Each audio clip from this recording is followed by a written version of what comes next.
जब अर्जुन ने भीष्म पितामह को बाणों की शैया पर लेटा दिया, तब भगवान कृष्ण उनसे आखिरी बार मिलने पहुँचे। उन्हें देखकर पितामह ने कांपती हुई आवाज में कहा, हे केशव, मुझे अपने पिछले 10 जन्म तक याद हैं, लेकिन फिर भी समझ नहीं आता कि ऐसा कौन सा अनर्थ मैंने किया कि आज मुझे ये दिन देखना पड़ रहा है। पिछले 10 जन्मों में मैंने कोई पाप नहीं किया, तो फिर ये बाणों की सैया क्यों?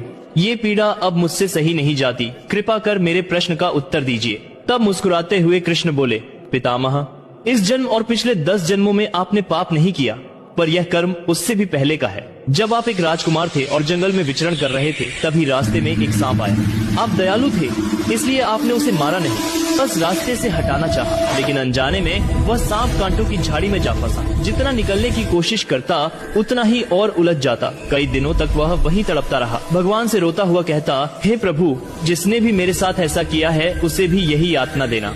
लेकिन उसके बाद के 10 जन्मों में आपने कोई ऐसा पाप नहीं किया जिससे उसका फल आपको मिले।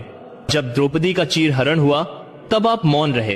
आपकी शक्ति, आपकी उम्र, आपका धर्म सब कुछ होते हुए भी आपने अन्याय को रोकने का प्रयास नहीं किया। उसी क्षण आप उस पाप के सहभागी बन गए, और इसीलिए आज जैसे वह सांप कांटों में फंसा था, वैसे ही आप इन बाणों की शैया में बंधे पड़े हैं। याद रखिए, कर्म कभी व्यर्थ नहीं जाता। चाहे इस जन्म में, चाहे अगले जन्म में उसका फल अवश्य मिलता है।